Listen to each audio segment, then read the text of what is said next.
Isso, tudo pronto, professor. Então tá bom. Então, já que está gravando, né, vamos iniciar novamente. Então, boa noite a todos. Agradeço, né, pelo convite, então, da professora Ellen, estendo o agradecimento aí ao convite também feito pelo Matheus. E o nosso tema de hoje é Antropologia Filosófica de Max Scheler, né? Pelo que eu vi, vocês já começaram o estudo da antropologia filosófica, né? É, e vai ter depois dessa uma continuidade, né?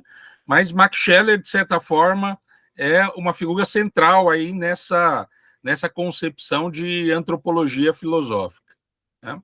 E eu fiz uma apresentação aqui por slide, né? Eu tinha feito um pequeno texto, mas normalmente pela modalidade online, uma leitura de texto às vezes fica um pouco cansativo, e também por conta do tempo eu preferi não falar tão livremente, né? Então eu meio que transferi um pouco do texto para os slides, e ao mesmo tempo que eu vou meio que fazendo a leitura dos slides, eu vou também fazendo um pouco do comentário, já que a gente tem um tempo um pouco cronometrado, né? Se fica um pouco livre assim, eu acabo, às vezes, demorando muito em uma parte e comprometendo as outras. Então, vamos lá. Vou ver aqui.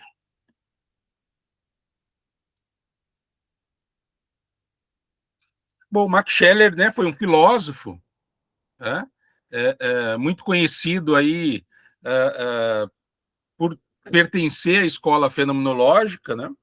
A fenomenologia, como vocês sabem, foi fundada, né, pelo Edmund Husserl, que era um matemático, e, e na sequência reuniu uma série de filósofos, né? Max Scheler chama atenção aí nesses filósofos estudantes de filosofia, filósofos que se reuniram em torno do Husserl, porque diferentemente de todos os outros, que eram praticamente todos jovens, eram estudantes de filosofia, Max Scheler já era uma pessoa madura, né? Já tinha seus 40 e poucos anos quando ele começou a se interessar pela fenomenologia e teve uma aproximação com o próprio Husserl, né? O Max Scheler também, justamente por conta de já ser uma pessoa mais madura, ele também já tinha um pensamento filosófico, ele já tinha alguns escritos filosóficos, e a fenomenologia possibilitou ele justamente ampliar, aprofundar, desenvolver, né, tudo aquilo que ele, de certa forma, tinha já começado a desenvolver. Então, nós podemos dizer que a fenomenologia foi um encontro perfeito ali, porque fez com que, então, muitos do pensamento de Max Scheler fosse turbinado, vamos dizer assim. Tá? Bom, aqui está uma breve biografia, né? Nasceu em Munique, né? Vem de uma família mista, o pai era protestante, a mãe era judia. Isso, os biógrafos, e a gente vê nas próprias obras do Max Scheler, que isso promoveu, né, algumas inquietações, tanto religiosas quanto filosóficas, né? O que fez com que ele se convertesse inicialmente ao catolicismo, depois lá com o encontro com a fenomenologia, ele acaba se convertendo ao protestantismo, né? E também, né, durante o seu pensamento filosófico, ele vai discutir questões não só filosóficas, mas também, vamos dizer assim, religiosas, teológicas, né? Ele de certa maneira, também pensa na questão daquilo que depois foi chamado de fenomenologia da religião, né? Max Scheler é um precursor da fenomenologia da religião também, mas esse não vai ser o nosso assunto de hoje, porque o nosso assunto de hoje vai se concentrar mais na antropologia filosófica, né? Então, depois ele faz filosofia, né? Inicialmente lá medicina, depois abandona, vai para a filosofia, né? E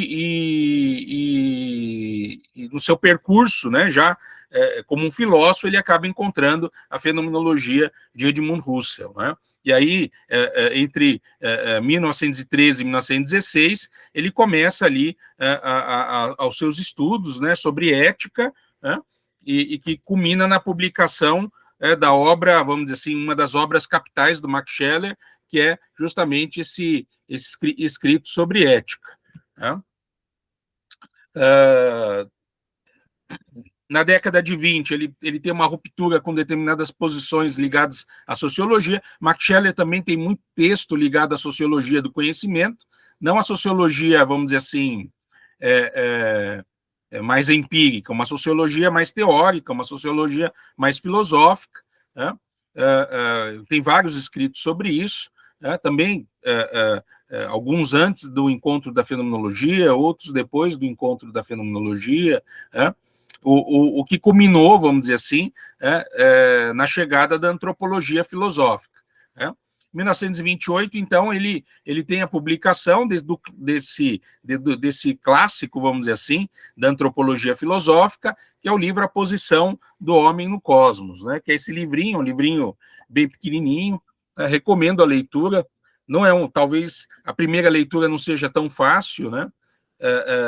Exige uma outra leitura, mas é um livro acessível, né? E que depois, no mesmo ano, ele acaba morrendo, né? E morre cedo, com 53 anos. Né? Deixou uma obra significativa, né? Uma obra,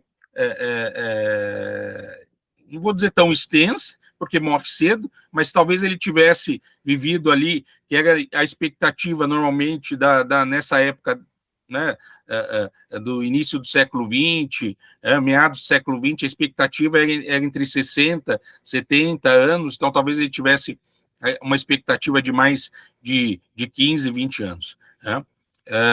Não era uma pessoa muito regrada, né? Tem vários casos aí que aconteceu com ele, principalmente na escola fenomenológica, apesar dele ter uma amizade com o Russell, né? E ter acompanhado o Russell nos primeiros anos da fenomenologia, né? Ele, ao mesmo tempo, também tinha várias dificuldades relacionais com o Russell. Né? O Russell era mais... o Russell era protestante, o Russell era uma pessoa mais, vamos dizer, regrada, né? E o Max Scheler não. O Max Scheler já era uma espécie de bon vivant, né? O Max Scheler chega a ser demitido da universidade por conta de casos com alunas. Ele ia muitas vezes na orientação com o Russell alcoolizado, e o Russell tinha essa questão mais puritana em relação ao comportamento da vida, né, a disciplina da vida. Então, o Max Scheler teve também alguns atritos aí com o Russell, alguns atritos com as instituições, mas, no entanto, era também uma figura muito carismática, um professor muito didático. A própria Edith Stein, que foi também uma das discípulas do Russell, foi assistente do Russell, foi muito amiga do Max Scheler, né? Ela sempre, quando ela fala da fenomenologia, sempre quando ela escreve textos, né, introduzindo a fenomenologia, ela sempre diz isso, que naquela época a fenomenologia era Russell e Max Scheler, né, que eram as duas grandes figuras. O Russell, claro, por ser o fundador, mas Max Scheler por ser ali um grande representante, né, e que também atraía muita gente, né, justamente por conta disso, porque era uma pessoa simpática, né, inclusive o Max Scheler, um dos trabalhos, né, vamos dizer assim, que representa bem a fenomenologia, é a obra dele sobre a natureza e as formas da simpatia, né? Esse também é o clássico, aliás, é o mais conhecido, né? Vamos dizer assim, em termos de análise fenomenológica, porque ele faz uma análise fenomenológica da simpatia, né? E que culmina numa análise fenomenológica do amor. Né? Então, a Edith Stein fala que, naquela época, o Max Scheler, então, por conta dessa sua maneira muito simpática, né, muito carismática e de fácil acesso, né, também era muito... tinha muita procura, muitos alunos, né, muitas pessoas também o rodeavam. Diferente um pouco do Russell, que era um pouquinho mais sério, um pouquinho mais formal, né? E que exigia uma passagem acadêmica muito específica, né? Então, Max Scheler é um pouquinho isso, né? Vamos dizer assim, em termos de resumir um pouquinho a figura, uma figura controversa, né? Vamos dizer assim. Qual que era o contexto histórico, filosófico, então, vamos dizer assim, da filosofia, do pensamento do Max Scheler, e que, de certa forma, vai fazer com que ele encaminhasse o seu pensamento filosófico para o desenvolvimento disso que depois foi chamado de antropologia filosófica, né? Então, nesse período está acontecendo o quê? Nós estamos tendo o avanço do positivismo, né? Do positivismo que provavelmente vocês já estudaram, do Augusto Comte, né? Que fez com que muitas áreas filosóficas se tornassem ciências, né?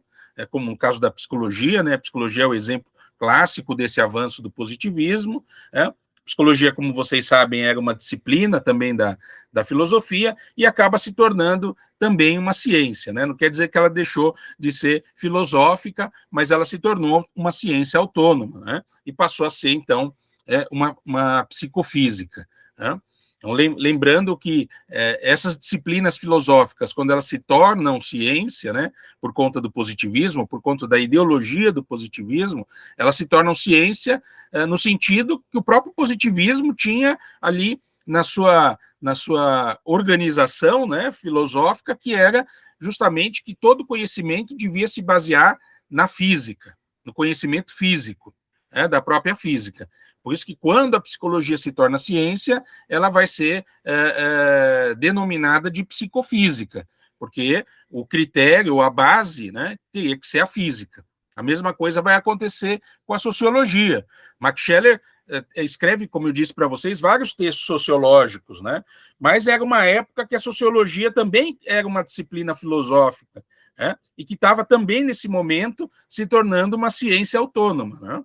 Isso acontece com o próprio Augusto Comte, depois lá com Émile Durkheim, como vocês sabem, mas o próprio Augusto Comte, que tinha muito interesse em sociologia, né, também tem uma sociologia do conhecimento, quando ele começa a pensar a ciência, né, essa organização da ciência, ele também vai nomear a sociologia como sociofísica, né? Porque o critério de se tornar uma ciência no sentido superior, né, como diziam os positivistas, era justamente que aquele conhecimento tinha que ter como base a física, né? Também, nesse mesmo período, nós começamos a ter essa redução do humano ao biológico, né? E aí vem por várias questões, pelo próprio desenvolvimento da biologia, do conhecimento da genética, por conta da teoria evolucionista de Charles Darwin, tudo estava acontecendo, né? E aí isso passa também a ser uma outra transformação, né? O ser humano começa, então, a ser explicado por termos físicos e naturais, fisiológicos, como um organismo entre os outros. E, por fim, né, dentro de todo esse contexto, passa a existir uma fragmentação das visões de mundo, né? A filosofia, a ciência, a religião passaram a deixar de oferecer uma visão unificada da realidade. É sobre esse clima, então, é sobre esse contexto que Max Scheler começa a desenvolver a sua tese decisiva, né? A modernidade não vai se caracterizar por uma resposta nova sobre o ser humano, né? Mas pela perda de qualquer certeza sobre ele, né? Então, todas essas transformações, ao invés de estar promovendo, então, essa nova resposta sobre o ser humano, já que nós começamos a ter uma série de descobertas, né? Diferentemente, como vai perceber Max Scheler, esses novos conhecimentos estavam produzindo mais fragmentação, né? Por isso que aqui eu coloquei uma citação do Max Scheler, que ele diz assim: em nenhuma época as opiniões sobre a essência e a origem do homem foram tão incertas, indeterminadas e variadas como na nossa, né? E ainda mais radicalmente, né? Somos a primeira época em que o homem se tornou totalmente problemático, em que ele não sabe mais o que é, mas sabe que não o sabe. Né? Então, bom, isso não é, isso começa ali naquele momento do Max Scheler, mas podemos dizer que se estende até hoje, né? Hoje, praticamente, toda a área de conhecimento, né? Não só hoje, não só mais das ciências humanas, mas isso também tem também transcendido para outras ciências, como as biomédicas e um pouquinho das exatas. O que tem acontecido é justamente essa fragmentação do conhecimento, o que, consequentemente, leva à fragmentação do ser humano. Veja na psicologia quantas teorias psicológicas se tem, né? Teorias que muitas vezes não conversam entre elas, são teorias que, ao contrário, ao invés de se unirem ou de buscar convergências, elas se polarizam, né? Isso, então, em todas as áreas do conhecimento, né? Mas a gente vê bem isso na psicologia. Há aqui uma orientação, essa forma do Max Scheler diagnosticar, né, de começar a perceber essa fragmentação do ser humano, vem dessa orientação tipicamente fenomenológica. Quer dizer, da forma como ele já estava encaminhando as suas análises a partir do método fenomenológico. Então, o que significa isso? Ele não estava partindo de uma definição, ele não tinha uma teoria prévia sobre o ser humano, e que essa teoria promovia o diagnóstico. Não, ele estava apenas evidenciando a crise, né? Aquela crise que estava começando a existir, que era a crise do conhecimento. Lembro aqui que depois, ali em 1936, 1937, o Russell vai promover algumas conferências em que ele intitulou A Crise das Ciências Europeias. Né? Então, o Russell também, de uma forma mais sistemática, de uma forma menos intuitiva, aqui Scheler está de uma maneira um pouco mais intuitiva, o Russell de uma maneira mais sistemática, vai analisar, então, essa questão histórica, né, do momento, né, e vai identificar que a ciência estava em crise, que até um certo contrassenso, né? Como que a ciência que estava começando a prosperar, né, porque a gente vê aqui o avanço do positivismo, a inauguração das ciências positivistas, como que no momento que elas estão nascendo e trazendo novidades, elas estão em crise, né? Aí o Russell vai dizer, olha, a crise não é da cientificidade, porque sobre a cientificidade está tudo bem. Ao contrário, a cientificidade está prosperando. Né? Agora, o que está em crise é a ciência, é o sentido. Né? As ciências, muitas vezes, não têm o que dizer sobre o sentido do ser humano. Né? Isso vai estar também aqui presente nas reflexões do Max Scheler, mas não tanto como uma análise sistemática, muito mais como uma intuição dessa crise, né, que Max Scheler consegue identificar nesse momento. Né? Então, ele também identifica, percebe que o ser humano não era mais o centro das questões, as questões estavam voltadas muito mais às coisas, à técnica, ao desenvolvimento da própria técnica, e não mais à questão do ser humano, ou que quando se falava do ser humano, então, como coisa. O Russell tem uma frase lá na Crise das Ciências Europeias que sintetiza bem isso. Né? Ele diz assim, ciências de fatos, homens de fatos. Se há ciências de fatos, e se há só ciências de fatos, o ser humano é mais um fato como qualquer. Né? Então, sim, passou a entender o ser humano como uma espécie de coisa, né? Já que começa uma visão física, fisiológica do ser humano. Né? E por isso que, então, Max Scheler propõe uma análise, né? Na verdade, retomar e recomeçar uma nova análise. Né? Reconstruir historicamente as formas pelas quais o ser humano se compreendeu. Né? Ou seja, trata-se, né, ele vai tentar desenvolver uma espécie de história do auto-entendimento humano. Né? Nisso, então, né, ele retoma não só o tema do ser humano, mas retoma também a história do ser humano, né? A questão da história do ser humano está nesse outro livrinho aqui, A Ideia do Homem e a História, tá? Onde ele retoma essa história do autoentendimento do ser humano, né? Quais são as ideias de humano que existiu, né, desde que a civilização ocidental se organizou como ocidental, né, e com isso, então, Max Scheler passa a ser considerado, né, o fundador da disciplina antropologia filosófica. Tá? Olha, antropologia filosófica, né, significa o quê? Antropologia é logos, é razão, reflexão, antropos é humano. Tá? Então, é uma reflexão sobre o ser humano. Bom, uma reflexão sobre o ser humano sempre existiu, sempre esteve presente na filosofia. Se nós pensarmos lá em Platão, por exemplo, Platão vai falar sobre o ser humano. Tá? No entanto, então nós podemos dizer que, de certa forma, em Platão existe uma antropologia filosófica, né? Uma antropologia. Tá? Mas essa discussão sobre o ser humano não era central em Platão. Tá? Central em Platão a questão da alma, central em Platão a questão do conhecimento, é central em Platão a questão da verdade, tá? É central em Platão a questão do método filosófico, tá? Mas não é a questão do ser humano. Tá?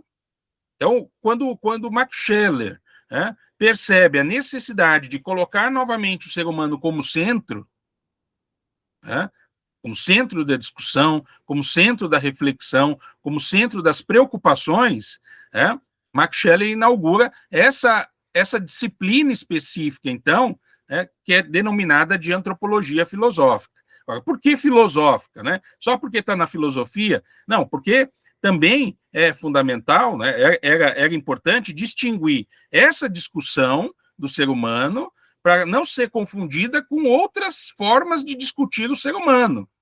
Tá? Por isso que tem esse, vamos dizer assim, esse nome composto, né, como filosófico. Né? Porque hoje, por exemplo, se nós pensarmos em antropologia, nós vamos ter a antropologia científica, né, que é aquela antropologia que estuda o desenvolvimento do ser humano a partir da anatomia, da fisiologia, da paleontologia. Essa seria a antropologia científica. Né? Nós temos a antropologia cultural, que é aquela antropologia que estuda o ser humano como cultura. Que é provavelmente a antropologia que muitos tiveram aí no curso de psicologia. E aí uma outra antropologia, aquela que então vai ter uma discussão filosófica, uma reflexão filosófica, e que vai, de certa forma, utilizar um método filosófico para isso. Aqui na antropologia filosófica do Max Scheler, nós poderíamos dizer que é uma antropologia fenomenológica. O próprio Russell, numa conferência já ficou denominada Conferência de Amsterdã, lá nos anos 30, o Russell começa a conferência dizendo sobre a questão das filosofias que têm se discutido sobre o ser humano. Essas antropologias filosóficas, diz o Russell. Justamente porque são antropologias que são, ou seja, são reflexões sobre o ser humano que vão acontecer no âmbito filosófico. E essa antropologia, então, filosófica que Max Scheler inaugura como uma disciplina, não como uma forma de conhecimento, mas sim como uma disciplina, transformou a questão do ser humano justamente uma disciplina filosófica autônoma, sistemática e metodologicamente fundamentada. Isso que aqui eu coloquei 4 níveis de justificativa. A primeira é que Scheler impõe algo novo. O que significa isso? Centraliza a questão do humano como um problema filosófico fundamental e independente. O tema é o ser humano, o tema não é uma particularidade, não é a alma, não são os valores, não são as ideias. Não. O tema é o próprio ser humano. Segundo, Scheler não apenas formula a pergunta, mas redefine o método. Então, a pergunta é o que é o ser humano, e o método para analisar isso, segundo, então, essa elaboração de Max Scheler, vai acontecer a partir da análise fenomenológica do método fenomenológico. Por quê? Porque ele identificou como o melhor método, o mais rigoroso, para poder se identificar de forma descritiva a essência do humano. Aqui, por conta do tempo, eu não tenho como desenvolver essa questão, porquê do método fenomenológico, porquê a descrição às essências, né? Mas importante é dizer isso, né? Que ele vai, então, não só fundar a disciplina, mas também identificar o método rigoroso para isso. Né? Ainda, a superação das antropologias unilaterais, né? São aquelas ideias de ser humano que existia, então, em sua época, o que vinha existindo na própria história da filosofia. Né? E, por fim, a determinação positiva da essência humana. Né? Ou seja, encontrar aquilo que é próprio. Né? Aqui, essência não pode ser pensada no sentido platônico. Aqui, essência tem que ser pensada no sentido fenomenológico. Né? A essência é tudo aquilo que faz aquilo ser alguma coisa. Né? Então, o que faz o ser humano ser humano? O que distingue ele de outros seres? O que é o mais próprio dele? Isso é o que Max Scheler vai entender como essência. Assim, então, a partir dessa tese central, né, dessa questão do que é o ser humano, né, o Max Scheler desloca o problema histórico, né, daquilo que estava acontecendo no seu tempo, e mais as formas como a própria história da filosofia se desenvolveu em torno do problema do humano, né, e avança esse conhecimento, não só para a questão filosófica, mas também para a questão científica, né, onde ele vai dizer assim, olha, a filosofia e as ciências, no final das contas, não são neutras. Elas não se desenvolvem por elas mesmas, né? Não, elas já partem, de certa forma, de alguma compreensão do ser humano. Veja, a psicologia, eu sempre falo isso, né? A psicologia precisava, no seu currículo, uma disciplina de antropologia filosófica, porque quando nós estudamos as teorias psicológicas, que são teorias científicas, vamos dizer assim, essas teorias científicas, essas teorias psicológicas, elas não são neutras. Elas não partiram delas mesmas, elas já partiram de alguma concepção prévia do ser humano. Existe uma concepção na base dessas concepções de ser humano. E é o que o Max Scheler fala de ontologia do humano. Esses conhecimentos já estão baseados numa ontologia do ser humano. Por isso que o humano tem que se tornar um problema filosófico. Não só de identificar, mas de problematizar qual é a ideia de ser humano dominante. Porque, como ele mesmo vai dizer, não existe uma única ideia de ser humano que vai dar conta, ou que pelo menos tenta dar conta de tudo. Não, são ideias muitas vezes fragmentadas. Por que acontece isso? Porque existem tipos fundamentais de autocompreensão. Cada época, cada momento tem uma forma de se autocompreender. Né? O ser humano tem uma maneira específica de se autocompreender. Cada tipo, né, gera uma concepção específica de história. Então, eu dou uma disciplina no segundo período da faculdade e eu falo para eles assim, olha, muitas vezes a adesão que vocês têm com uma teoria psicológica vem justamente de uma visão de mundo e de ser humano que já existe previamente. Por quê? Porque dependendo do momento que nós nascemos, dependendo da região que nós nascemos, do país que nós nascemos, da família que nós se envolvemos, né? Nós vamos ir construindo uma visão do ser humano. Então, quando se pensa em teorias psicológicas, por exemplo, você tem uma visão de que há já uma crença de que a pessoa, ela muitas vezes ela faz as coisas não só porque ela sabe, mas porque ela tem um certo impulso, algo do inconsciente. Veja que isso não é uma descoberta que se faz a partir da faculdade. Não, muita gente que nem estuda psicologia, muita gente que nem estudou, muitas vezes tem essa ideia, né? É uma ideia simples, claro, nada rebuscado, nada teórico, nada conceitual, mas tem essa ideia de que muitas vezes o ser humano é levado por algo que ele não sabe. Veja, isso é uma visão de ser humano. Isso faz com que se produza uma visão de ser humano e que se chega, por exemplo, à ideia de inconsciente. Agora, tem outras pessoas também que podem pensar assim, não, olha, as pessoas são aquilo que ela encontra no seu caminho, as pessoas são conforme ela vai sendo educada. E aí, isso vai se desenvolvendo até chegar a uma visão de ser humano teórica, por exemplo, do comportamentalismo. Né? Então, vejam que as teorias psicológicas, elas, na verdade, vêm desses tipos fundamentais de autocompreensão que o Max Scheler desenvolve, né? Mostra para a gente. Tá?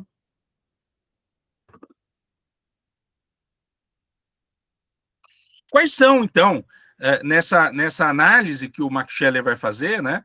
Quais são as 5 ideias fundamentais, ou pelo menos durante a história, né, que se teve de ser humano? A história do pensamento ocidental, as teorias que se desenvolveram durante todo esse período, as suas, entre aspas, antropologias filosóficas. Né? A primeira que ele identifica como a mais arcaica, né? A primeira de todas, é o humano dentro da tradição religioso-teológica, que vai lá desde o início dos mitos, né, da mitologia, até a constituição da própria religião, e assim por diante.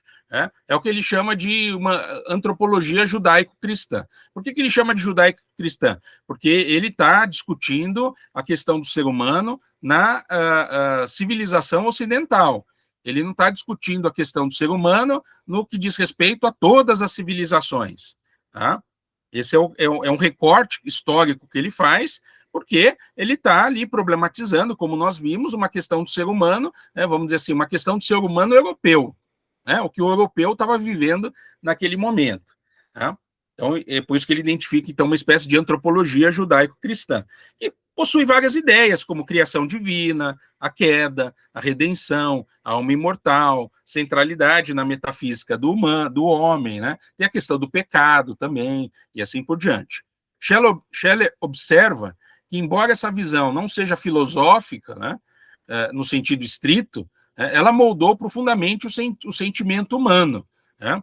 Então, apesar disso não ser racional, não ser reflexivo, né, essa forma antropológica, ela é uma forma antropológica afetiva, né, que tem a ver com a questão do emocional, do afeto. Né? Esse é um ponto crucial, né, da análise fenomenológica aqui, histórico-fenomenológica do Max Scheler, porque ele diz assim, mesmo quando as crenças desaparecem ou elas mudam, as estruturas afetivas permanecem. Né? Ele diz, sentimentos e formas de vida sobrevivem muito além das ideias que os geraram. Né? Então veja que, por mais que nós tenhamos mudanças nos aspectos religiosos, teológicos, né? Se nós pegarmos o cristianismo, por exemplo, olha quanto que o cristianismo mudou, mas aquela forma específica, afetiva, que está na base desse cristianismo, vai permanecer, por mais que essas formas teológicas ou dogmáticas mudem. Tá? Uma outra concepção do ser humano é a de Homo sapiens, né? Que vem pela tradição grega, quando se funda a fenomenologia. Né? Desculpe, quando se funda a filosofia. Tá?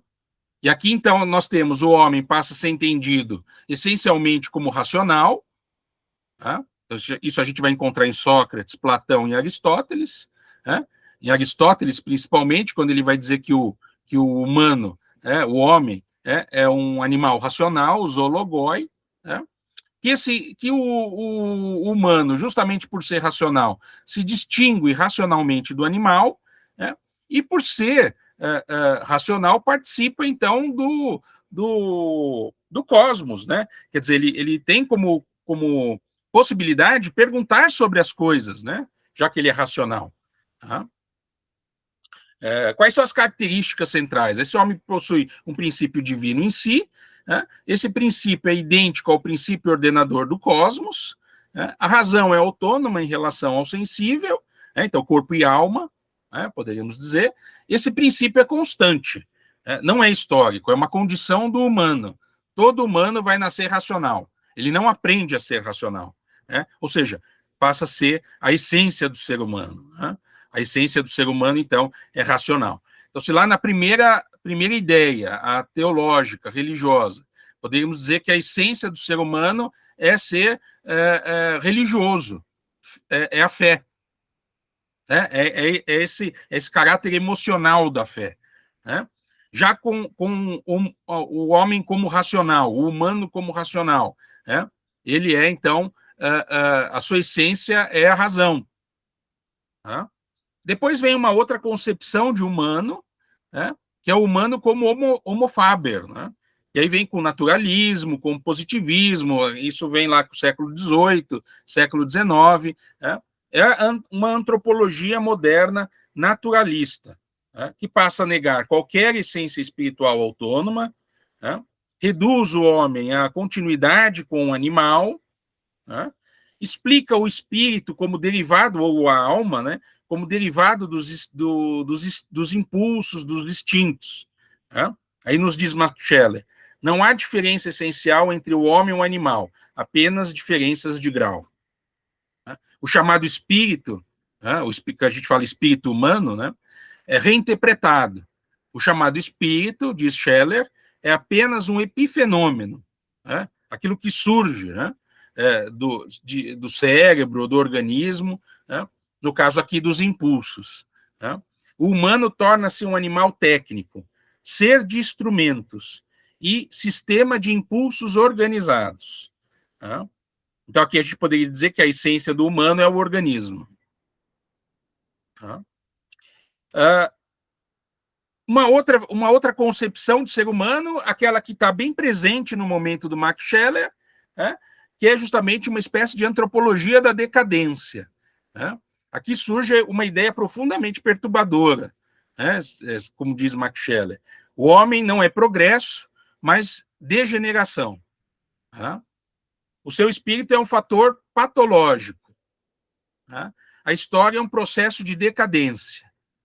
Então, claro que aqui, enquanto que na visão naturalista você tem uma espécie de visão otimista, mesmo tendo como base o organismo, né, você passa a ter uma visão otimista, porque você tem um conhecimento que visa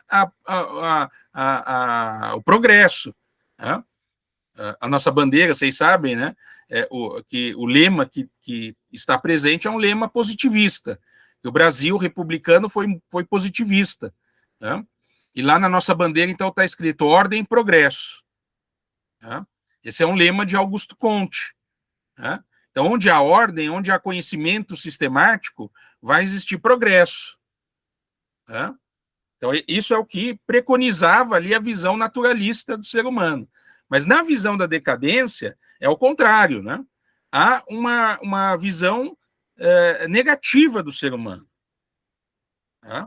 Era um momento, né, de guerra, principalmente da Primeira Guerra, né, que vai acontecer no início do século XX.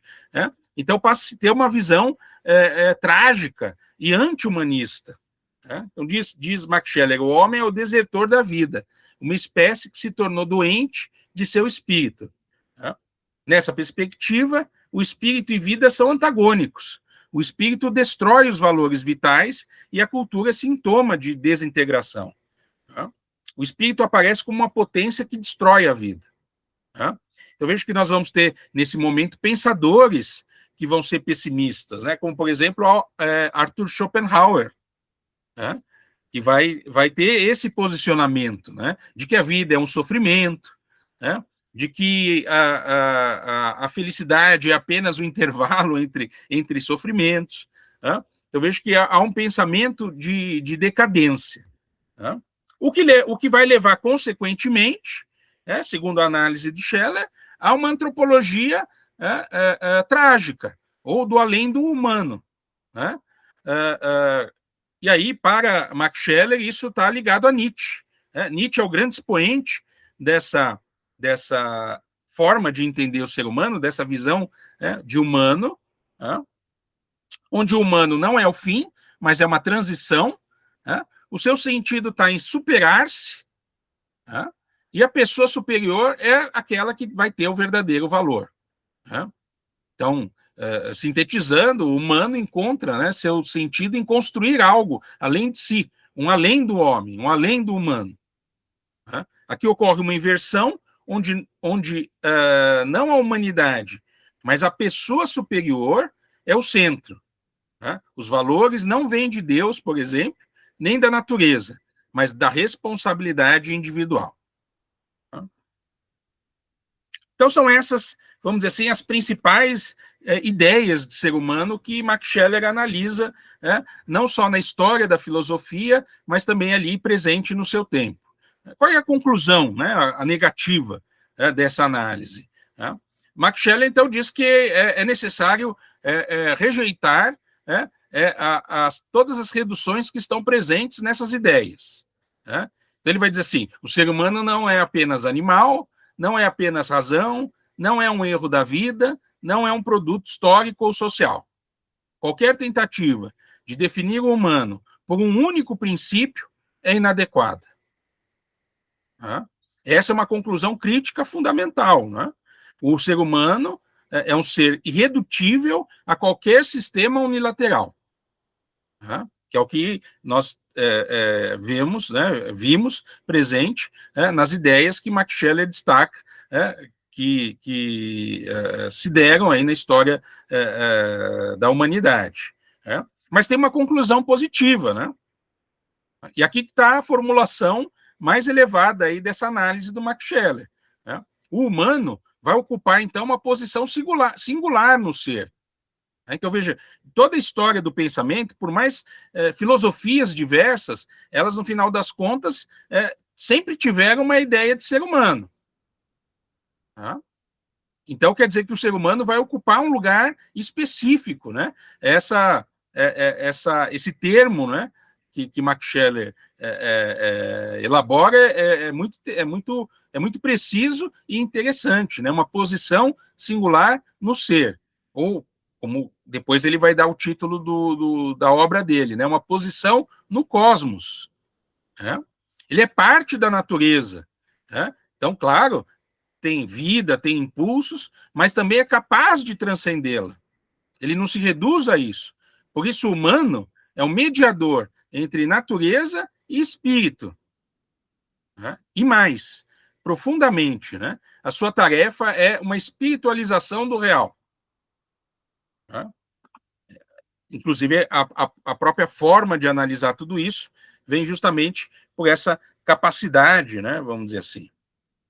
Então, diz Max Scheler, o homem é um ser espiritual, aberto ao mundo, capaz de apreender valores e se distanciar da natureza, ocupando uma posição singular no cosmos como mediador entre vida e espírito e portador de sentido, mas sem garantia de realizá-lo plenamente. Com isso, então, frente a esse contexto e essas análises que Max Scheler foi desenvolvendo, ele chega, então, no seu diagnóstico decisivo, que é o que vai dar origem, então, a essa última obra, considerada a última, porque ele morre, mas última obra de Max Scheler. Não possuímos uma ideia unitária do humano. E aí Max Scheler, nessa obra, retoma novamente. A cultura ocidental é atravessada fundamentalmente por três concepções inconciliáveis. A antropologia teológica, onde o humano é uma criatura de Deus, uma antropologia filosófica clássica, onde o ser humano é um ser racional, e uma antropologia científico-natural, onde o humano é um produto da evolução biológica. Essas perspectivas não se integram e coexistem em tensão. O resultado é um paradoxo. Nunca na história, diz Max Scheler, o homem foi tão problemático para si mesmo. Se nós pensarmos, eu dei esse exemplo das teorias psicológicas, as teorias psicológicas, porque elas possuem antropologias filosóficas diversas, elas se configuram nesse mesmo resultado que Max Scheler nos diz. As teorias psicológicas que nós estudamos na faculdade, que nós passamos a conhecer, elas não se integram. E elas coexistem em tensão. E não só as teorias, como as próprias pessoas. As pessoas também os estudantes, os professores, eles não se integram, né? E coexistem em tensão. Eles são obrigados a coexistir, porque são professores do mesmo curso, são alunos do mesmo curso, mas coexistem nessa tensão, em conflitos, em brigas, em desentendimentos, que dizem respeito a essa questão ligada à visão de ser humano e de mundo, né?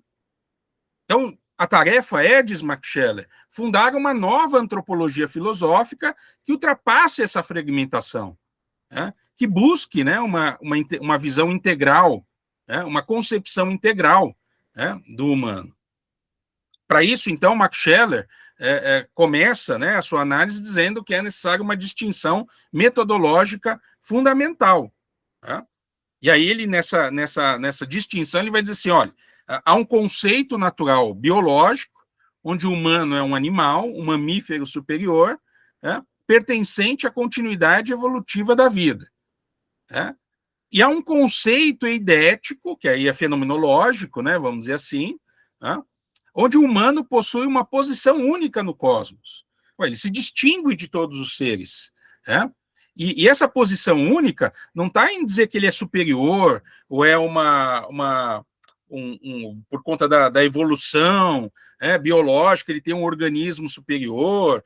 Não, ele ocupa uma posição única porque ele, apesar de ter toda a concepção orgânica e natural da vida, como todos os outros seres, ele é capaz de pensar sobre isso, ele é capaz de problematizar isso, ele é capaz de perguntar quem sou eu?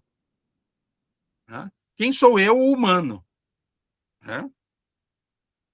Então, a investigação filosófica, diz Max Scheler, deve se concentrar nesse segundo nível, aquilo que é o propriamente humano, aquilo que nos faz ser esse ser que tem uma posição única no cosmos.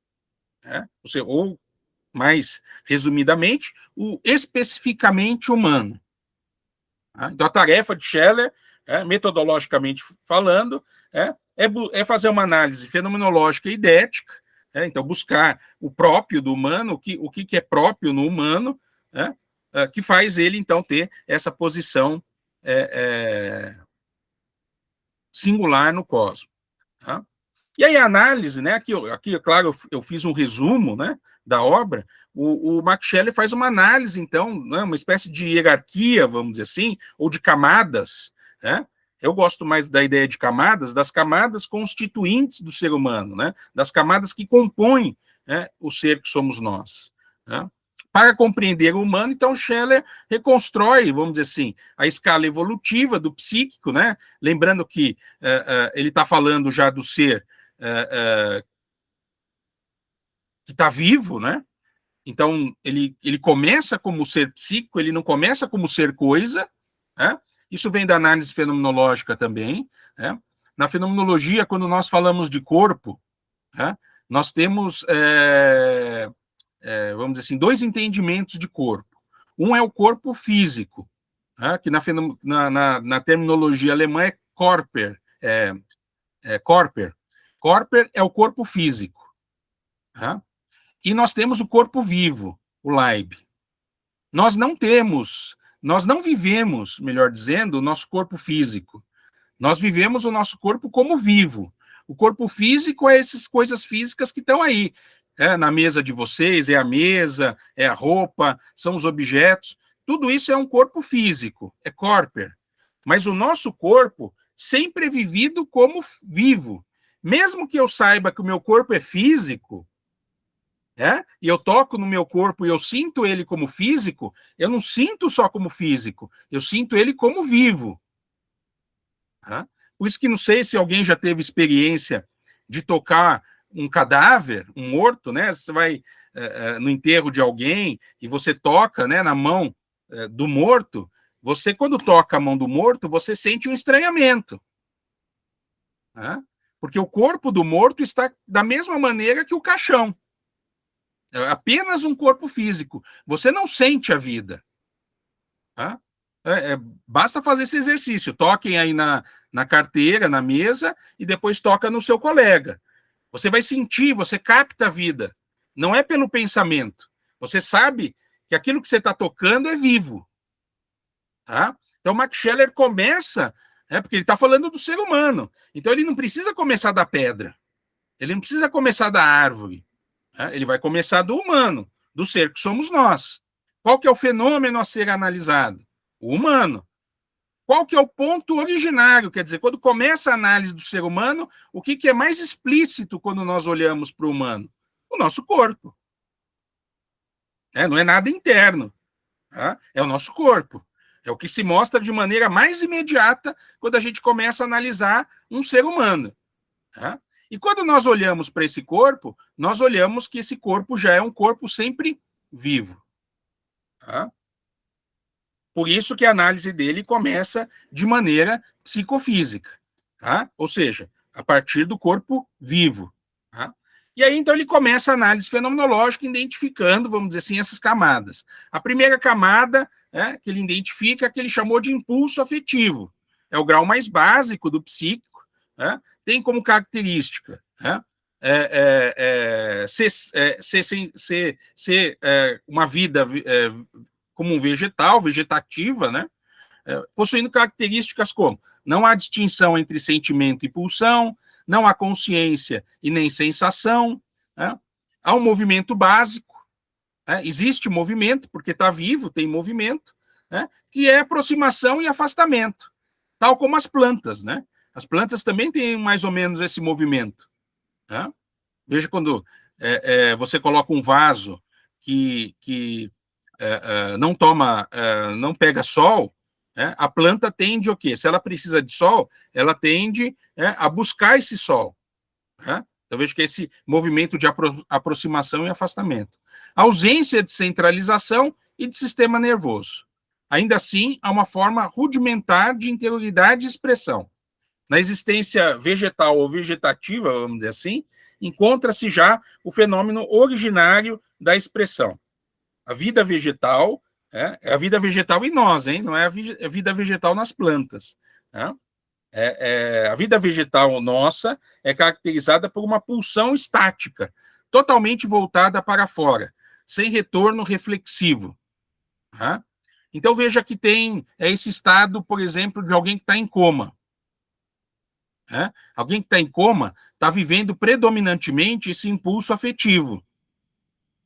Ele tem certas reações, porque há esse movimento de aproximação afetiva e aproximação e afastamento. Mas não há consciência, não há sensação, não há distinção entre sentimento e pulsão.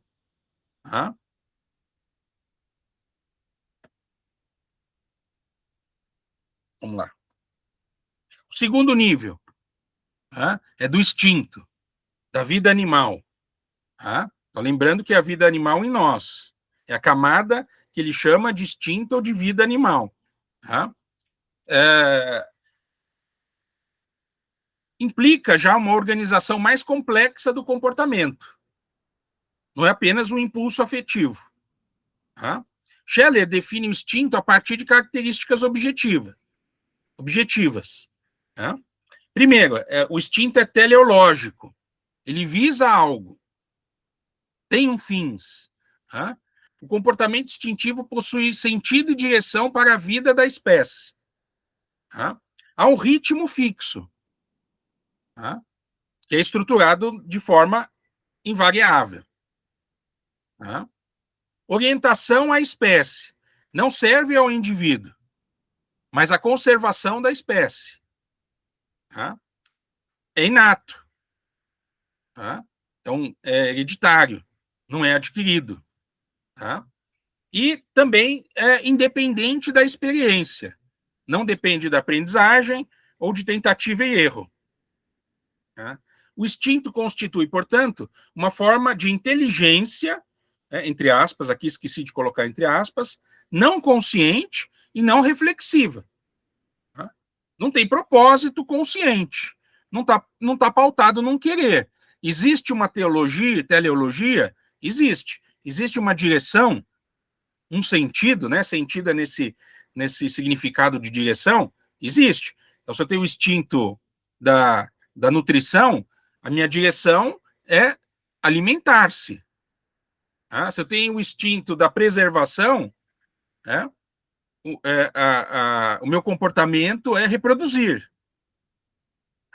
Então há um movimento de direção, mas ele não está pautado num querer, porque não tem consciência nem reflexão. E por fim, né, esse instinto está estruturado biologicamente.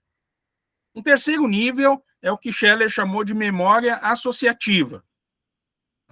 E aqui, então, Scheller introduz um novo extrato. Diferentemente do instinto, que é fixo e orientado à espécie, a memória associativa implica na aprendizagem individual, na plasticidade comportamental e na formação de hábitos. Essa capacidade permite ao organismo adaptar-se a situações novas. Scheller descreve que esse nível ainda permanece subordinado ao impulso e ao instinto. Por quê? Porque a associação não é livre. Ela vai ser guiada por interesses vitais. Então, veja que a memória associativa é como se fosse uma espécie de instinto no sentido pessoal, individual. Aí vai depender de cada pessoa e cada ambiente. Cada ambiente vai exigir uma necessidade específica. Mas mesmo assim, vai dizer Scheller, isso está ligado à sobrevivência, está vinculado à sobrevivência. Portanto, mesmo com a aprendizagem, esse extrato animal nosso não transcende o horizonte biológico. Está nas mesmas condições do que a condição biológica. Ele avança, vai para o quarto nível, a quarta camada, que ele denominou de inteligência prática, que pode se identificar também, se quisermos fazer o paralelo com os animais superiores. Scheller introduz um novo extrato da vida psíquica, a inteligência prática. Agora, distinguindo cuidadosamente o instinto da simples associação. Aqui, na inteligência prática, encontramos resolução de problemas novos, comportamento não rigidamente pré-determinado e a capacidade de mediação entre meios e fins. E por isso que ele denomina de inteligência. É um aprendizado, vamos dizer assim, que não está em função às necessidades vitais. É um aprendizado que está em função, por exemplo, a nossa forma de estar vivendo em um determinado ambiente ou numa determinada situação histórica. Scheller mostra que trata-se ainda de uma inteligência situacional e funcional, porque é uma inteligência que responde a algo, De certa forma, tem uma certa necessidade, mas não é uma necessidade vital, orgânica. É uma necessidade, vamos dizer assim, existencial. A característica essencial da inteligência prática é que ela permanece ligada a um ambiente imediato, e, claro, tem contato com as necessidades vitais. Não está em função das necessidades vitais, mas ainda continua tendo a sua relação. Então, se eu quero viver bem num determinado lugar, claro que isso tem também o lado da adaptação. Mas o viver bem em determinado lugar não basta existir só a busca pela adaptação. Vai ter que existir uma espécie de inteligência para que eu me dê conta dos problemas que eu tenho que resolver para poder estar melhor adaptado. Isso aqui constitui, vamos dizer assim, a inteligência prática. Mesmo quando o animal parece inteligente, ele não ultrapassa o campo do útil.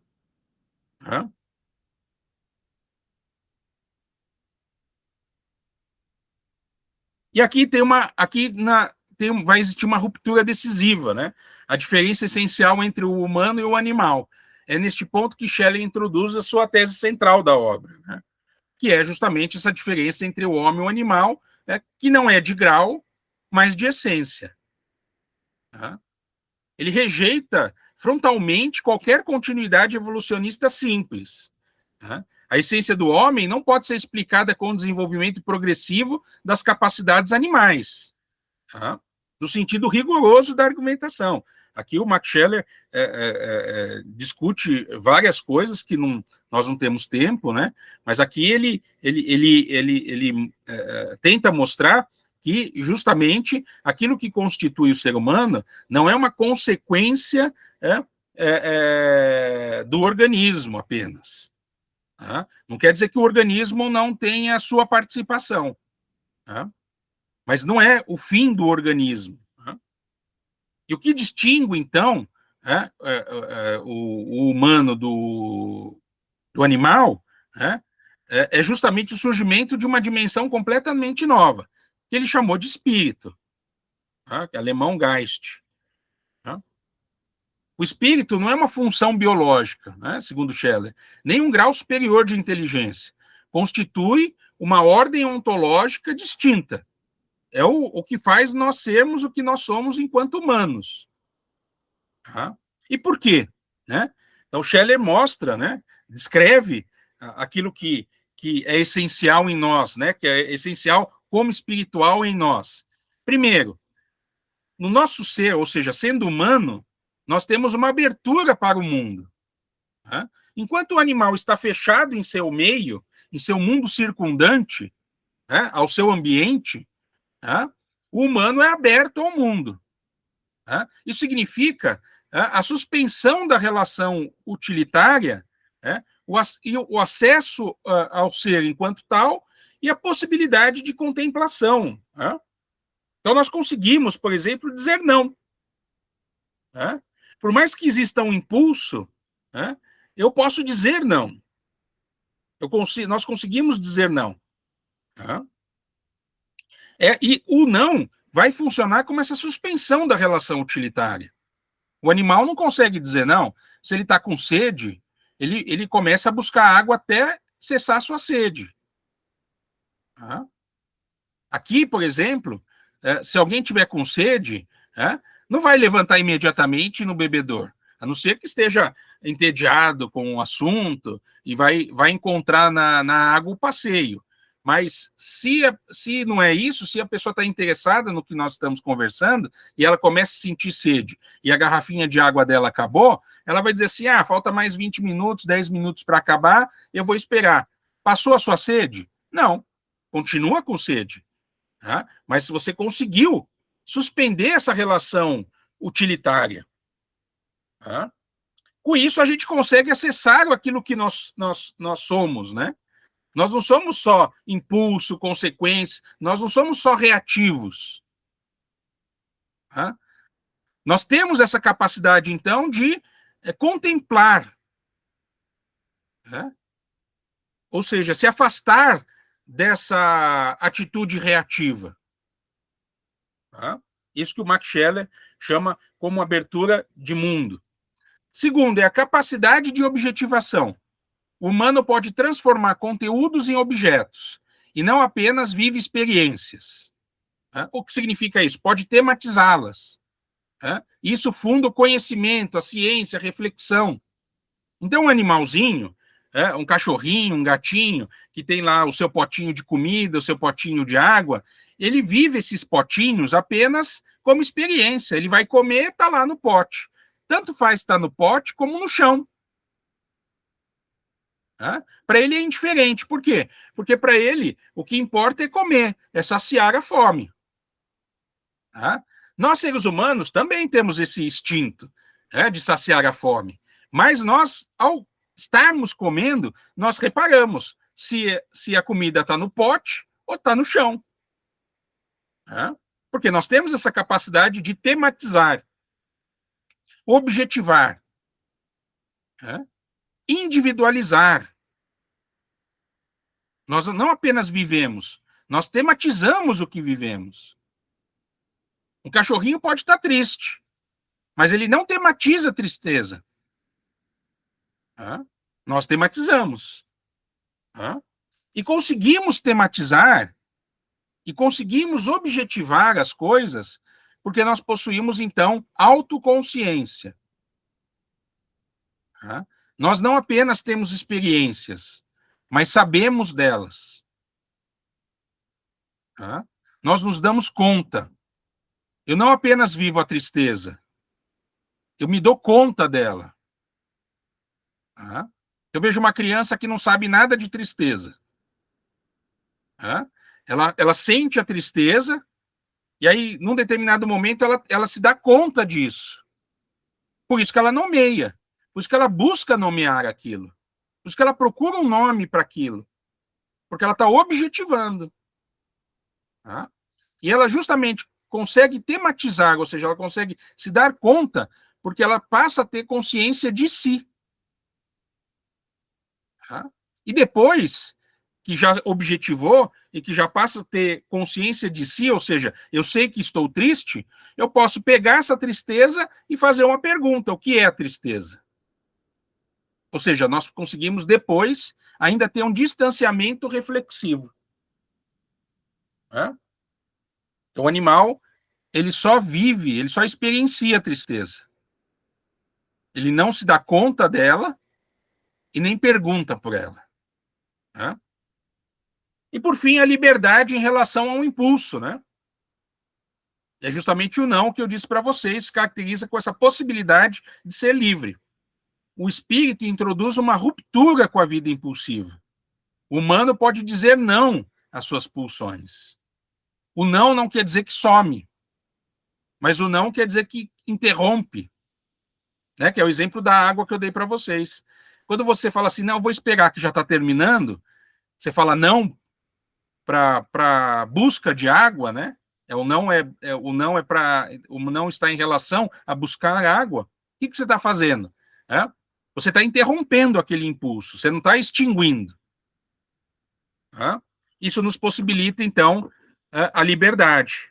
Veja que a liberdade aqui não é fazer o que quer, né?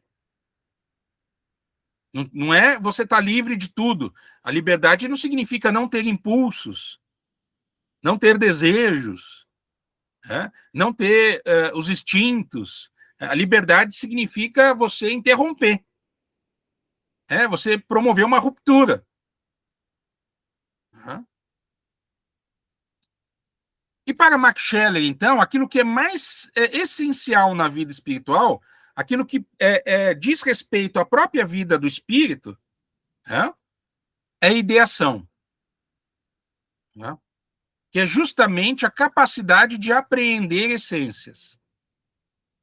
Não apenas fatos, mas o que são as coisas, a sua cuidade, desculpe, a sua cuidade. Veja que quando nós distinguimos as coisas, o livro da garrafa, por que nós conseguimos distinguir essas coisas? Porque nós conseguimos captar o que cada coisa é. Trata-se de um conhecimento que não é empírico, porque não é aprendido. Quando você diz assim para alguém, eu te amo, aonde que você aprende? Quem te ensinou o que é o amor? Assim, inclusive, se eu der essa atividade para vocês, me responder o que é o amor, vocês vão ter dificuldade de responder. Porque nunca se aprendeu, em termos de aprendizado, o que faz o amor ser amor. Mas nós sabemos, né? Porque quando você diz eu te amo para alguém, você só é capaz de dizer isso porque você sabe no que consiste o amor.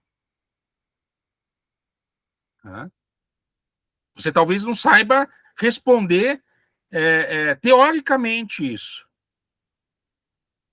Mas em termos de fenômeno, se sabe. Porque é isso que Max Scheler está dizendo. Nós temos essa capacidade de apreender, de captar as essências das coisas, o que as coisas são. É o acesso a conteúdos essenciais, que são autônomos e inderiváveis. É o que na fenomenologia nós chamamos de intuição categorial. A intuição categorial é captar as essências das coisas. Só que Max Scheler diz que isso não se dá só no campo do conhecimento, do saber, né? De captar, por exemplo, a essência da garrafa, do livro, das coisas, dos próprios fatos, né? E elevar isso a uma teoria. Nós também conseguimos captar, segundo Max Scheler, os valores, porque nós temos também uma intuição emocional. nós captamos os sentimentos, nós captamos as emoções, que é o exemplo que eu dei do amor, né? Então ninguém ensinou teoricamente para nós o que é o amor, né? Mas nós já captamos esse sentimento, né? Por fim, né? A síntese. Então, o humano como síntese do cosmos, né? O humano reúne, segundo Max Scheler, em si todos os níveis do ser. Congrega em si todos os graus essenciais da existência, diz Max Scheler. Ele é vida, somos vida, né, na verdade, porque somos nós somos vida, somos psique, e a psique a nossa psique é composta por instinto, memória e inteligência, e espírito, né, pela ideação e liberdade. E por isso, Max Scheler vai dizer que ocupamos uma posição única, no cosmos. A antropologia de Max Scheler culmina numa visão metafísica, né? O espírito precisa da vida para se realizar, então ele precisa do corpo, da vida, do corpo, e precisa do psíquico, mas a vida também precisa do espírito para se orientar. Nós não somos só corpo e psique. Então, o corpo e psique também precisa do espírito. Esse processo é descrito como uma espiritualização da vida, que é o que eu falei lá no começo. Ele é dialético, né? Há uma espiritualização da vida, porque um corpo e uma psique precisa de um espírito, e há uma vitalização do espírito. O espírito aqui não é pensado metafisicamente como se pensava na filosofia tradicional. Como Platão pensava, por exemplo, que a alma habitava o mundo das ideias e essa alma já não possui corpo. Não, Max Scheler está dizendo, não há corpo sem psique, em nós, né? Não há corpo sem psique e sem espírito. Como também não há espírito, não existe espírito sem psique e sem corpo. É como se fosse um entrelaçamento. São três instâncias distintas, como a gente viu, porque a Max Scheler consegue identificar a distinção, o que é próprio de cada camada, mas todas essas camadas, elas estão entrelaçadas. Uma necessita da outra. Uma coexiste com a outra. E aí, por fim, né, mais para o final da obra, o Max Scheler vai dizer que então, essa parte do espírito, além de orientar, né, a nossa vida, e isso consiste em abertura para o mundo, essa própria abertura para o mundo se dá como uma abertura para o cosmos todo, e por isso que entra aqui um alcance teológico, onde ele vai entender que o humano se torna um colaborador de Deus, né? Quer dizer, Deus passa a ser também uma possibilidade de manifestação, né? A busca de Deus, melhor dizendo, se torna uma possibilidade de manifestação devido à nossa condição de abertura. Nós não estamos só abertos para o mundo, nós estamos abertos para o cosmos, né?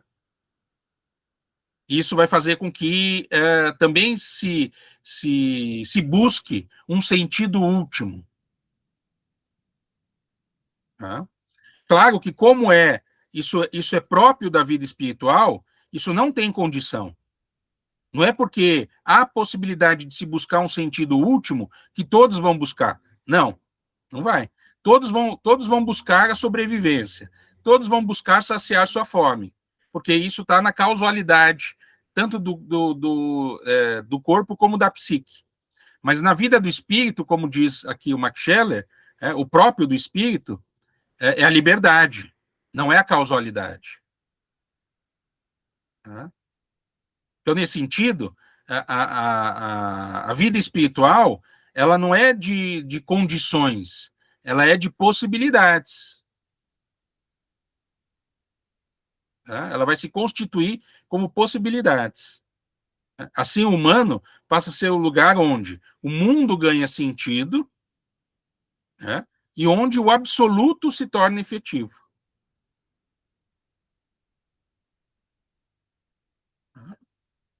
E aí nos diz Max Scheler, então, né? O homem é o único ser em que o espírito, capaz de apreender os valores, pode elevar a vida acima de si mesmo.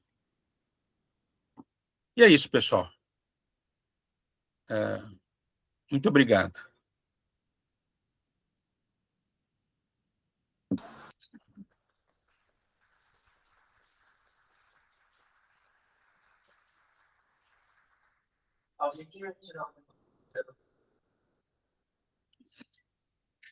Sobre aquilo que ele falou, você acha que é uma dessas formas de simpatia, isso mesmo? Professor Antônio, só uma dúvida.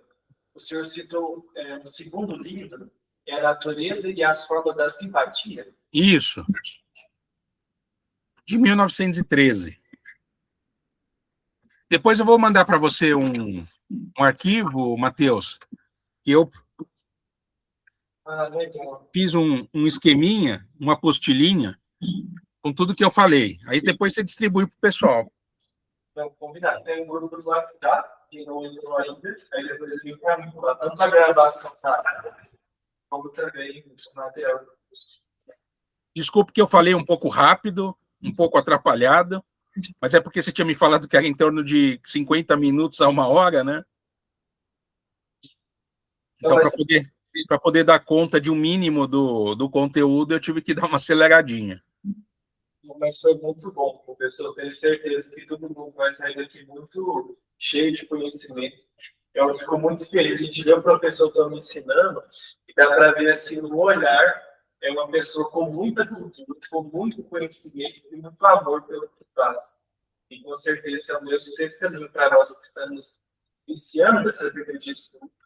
E alguém que está se empenhando tanto assim, nessa busca desse conhecimento. A gente agradece muito a disponibilidade do senhor. A professora Ellen, ela precisou sair alguns minutos atrás, porque ela precisava aplicar a prova. Tranquilo, eu entendo. Mas ela pediu para agradecer, o senhor tem certeza que ela também gostou muito. Então, depois, provavelmente, ela vai te mandar alguma mensagem. E a gente agradece muito, e uma novidade também, o professor Paulo se disponibilizou para depois dar uma outra aula sobre Lúcio. Sobre antropologia transcendental. Isso. Então, tenho certeza que a gente vai ter a oportunidade de aprender um pouco mais sobre ele com o professor. E vai ser muito bom, tá bom? Eu agradeço muito, senhor. Eu que agradeço. Então tá joia. Obrigado, senhor. Um abraço.